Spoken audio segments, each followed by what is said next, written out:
This is the true story of a legendary sports bettor who changed your right to privacy and Fourth Amendment law forever. My name is Gary Nielsen. I'm a lawyer with Clear My Record, and this is SCOTUS in Seconds. In the 1960s, Charles Katz was a prominent sports bettor. He would make his bets in a public phone booth outside of his apartment in California, but he would call across the country to update sports bettors. The only problem was this activity violated federal law. The FBI caught wind of what he was doing and began to surveil his home.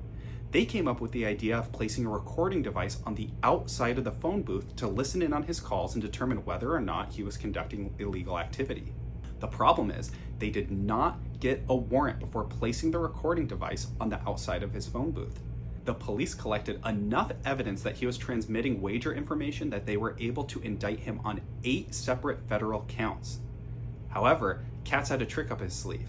He argued that placing the wiretap device on the outside of the phone booth violated his Fourth Amendment right against unlawful searches and seizures. Amazingly, before this point, law enforcement regularly conducted wiretapping and surveillance without a warrant.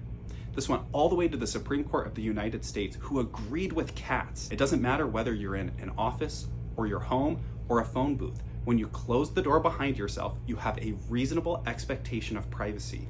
If law enforcement want to violate that privacy, they need probable cause and to get a warrant issued by a judge saying that they can violate that. Charles Katz bet big on the Fourth Amendment and he won. Because of Katz v. United States, criminal defendants can use their reasonable expectation of privacy to throw out evidence that violated their Fourth Amendment right against unlawful searches and seizures.